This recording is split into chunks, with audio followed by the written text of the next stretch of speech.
Hello everyone, welcome back to the channel. Today's video we're going to be talking about how the potential war in Iran with Israel is inflationary for Bitcoin. We're going to be looking into an article that talks exactly on that subject and just going over the general geopolitics of that war, the effects it has, and everything else related to the Bitcoin price. I'm out here in Sarasota. It's a little windy here on this road here, the sidewalk I'm walking, and you can see some of the damage from the hurricane from behind me as I walk through. Just a bunch of bushes laying around. By the way, here is where I'm at. They really cleaned up a whole bunch here, so it looks a lot better. But yeah, so today we're going to be talking about that. So if you think that's interesting, you know what to do. Hit like on the video, subscribe to the channel. I go to Crypto LLC.org if you're looking to build a farm, you're looking to set up a farm on your own site, maybe buy one out in various different states out here. We do have North Dakota available if you're looking to purchase yourself a megawatt. And everything else related to Bitcoin, go to cryptollc.org. Before we get started, Bitcoin saves your wealth and Jesus Christ saves your soul. All right, so today we're going to be talking about the whole Iran thing there, the potential war with Israel, and the effect it has on the Bitcoin price. And today we're going to be looking at an article written on decrypt.co, and the title of the article is Bitcoin price will rise stupendously as Middle Eastern conflict intensifies, says Arthur Hayes. And the quote we're actually going to be looking at, that was the title. The quote we're going to be looking at is, "We know that war is inflationary. We understand that the U.S. government must borrow money to sell bombs to Israel." Hayes wrote, "We know that the Fed and the U.S. commercial banking system will buy this debt by printing money and growing their balance sheets. Therefore, we know that Bitcoin will rise stupendously in fiat terms as the war intensifies." Hayes emphasized that global conflicts, especially those involving the U.S., tend to lead to monetary expansion. He suggests that the more dollars entering the economy through government debt, Bitcoin, a decentralized asset, stands to benefit as investors seek protection from inflation. So the argument of the article goes as such. And you can see for yourself if this makes sense, which makes perfect sense to anyone that studies economics and understands previous situations with the war in Iraq, the war in Afghanistan, where the United States spent trillions and caused inflation there. The spending from the 2008 bubble that caused inflation as well. And then the most recently, the one you probably guys all felt the most, was the one where they spent trillions after COVID. And you can see directly right after COVID how inflation spiked because they spent trillions on the whole COVID situation. So if Israel gets supplied by the United States, right? If a big war starts with Iran, the United States is going to deploy all their aircraft carriers. They're probably going to deploy their troops. We'll see if the United States people are going to support that or not, if they're going to go die for Israel or not. They could, So in that situation, if they start deploying 50,000, 100,000 troops, all their aircraft carriers, all their bombs, everything, sell everything to Israel. Sell is like, in quotation marks, not really sell, just give away for free. But when they do all of that, how that will have an impact on inflation, right? It's going to cause inflation to go up. It's going to cause all hard assets to go up. It's going to cause real estate to go up. It's going to cause various precious metals to go up. And then, of course, it's going to cause Bitcoin to go up. And at that point, you might be thinking, okay, well, what's Bitcoin going to do? If you're going to print trillions of dollars and they're sitting around in the United States, everyone that has those dollars needs to put them somewhere. They're not just going to sit on them. And so a certain portion of those dollars are going to be diverted into Bitcoin, and that's going to cause the price to go up. A little bit about the war. You might be wondering, why would Israel be starting a war with Iran?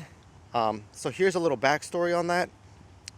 So when Israel went to fight with Hamas, people were thinking, oh, Hamas is going to last for like 2 weeks, and after like 2 weeks, Israel is going to destroy them because it's just a small little place in, a little Gaza out there, little tiny strip of land, not much to do. Israel should take them out pretty easily. It's been a year now, and Israel still has not taken Hamas, right? And they won't. That's the thing. They're not going to win. They're going to lose. And so to protect themselves from losing the all-out or the whole entire war with Hamas or Hezbollah and all that, they need to expand the war.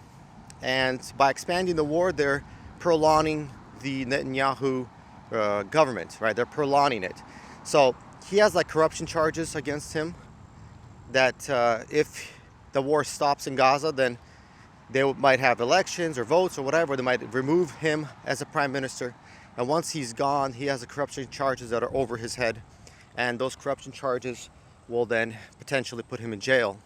So what he's doing is he's trying to start another war to keep himself in power, because if he starts one with Iran, that can give him another couple of years. Let me turn off my phone. That might give him another couple of years until he has to answer for anything down with his corruption charges. So that's the situation there. Now, give you another example of how this war has gone bad for Israel, right? Is that when this war started, people thought it's going to be ended like 2 weeks. It's going to be really, really fast. It's going to be over pretty soon. And people thought Israel's a really strong country. It has a lot of military capabilities. There's really nothing standing in its way. Hamas is nothing. All they have is just some assault rifles, and they have some mortars, and that's it. They don't have anything else. And that's all true, except this is, they're fighting the Israeli army, which in itself is really nothing. And so the situation there is like, if you compare this to, let's say, the war in Ukraine, there is a big difference there. So let me give you an example. The war in Ukraine, the Ukrainians have artillery. They have MLRS, rocket-launched missile systems that can travel like 50 miles and hit any part they want.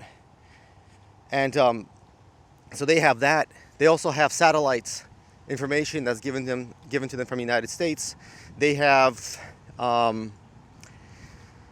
what else? They have the triple M7 artillery system. They have the Excalibur precision-guided artillery system. They have the laser-guided systems for hitting any target. They have all the drones in the world that they want. They have all those tiny little drones that the United States gave them called the Switchblade drones. They have everything. They have unlimited money. The U.S. just gave them as much money as they want. They have all of that on top of all the assault rifles, the night vision scopes, the thermal optic scopes. They gave them everything they wanted. Everything. Let's see, what else am I missing? They gave them the Reaper drones that provided intelligence for the Ukrainian government, Ukrainian military. Musk gave them the Starlink systems to give them radio communications. They gave them jammers. They gave them radar systems. They gave them mobile artillery systems like the ones from the French. What are they called? I forget the name of them. But they gave them those. Germans gave them the tanks, the Abram tanks. They gave them the Bradleys. They gave them the Strykers. They gave them the Javelins. They gave them the Stingers. They gave them F-16s. They gave them NASAMs. They gave them ATACMS, missile systems. They gave them Patriot anti-aircraft systems, right? They gave them everything. Everything. So when the Russians are fighting the Ukrainians, they're fighting 30 versus 1. They're fighting all of NATO combined with the United States against them all at the same time. So it's 1 versus 30, and the Russians are winning. And to give you an example with Israel, Israel has the support of the United States. Israel has everything. All of those things I just mentioned, they have all of them. Hamas has some assault weapons and some mortar systems, right? And that's it. And they can't beat them. So keep that in mind. So what Netanyahu is trying to do, and he's trying to start another war with Iran. So for all the Bitcoiners, right? All the Bitcoiners out there, what you got to keep in mind is, and keep it, and peel your eyes, and be attentive to geopolitics. Never forget about geopolitics. It's very, very important to always have that in the back of your mind, because if this war does start, it might be a good time to start looking into Bitcoin. If you already haven't done that, it'd be a good time to look into Bitcoin, because there's a very good chance that if it goes all out and it goes real deep on there, right, big war, that it'll cause all assets in dollars to go up. It'll cause even more inflation, And also keep in mind that inflation will have a negative impact on things like prices for food, and so on. So keep all of that in mind. But yeah, that's today's video. I hope you guys like it. So the way out of all of that, long term, from our opinion here, would be Bitcoin, would be owning Bitcoin, stacking, maybe building a farm, whatever it is, but something along the lines of owning Bitcoin in some way or form.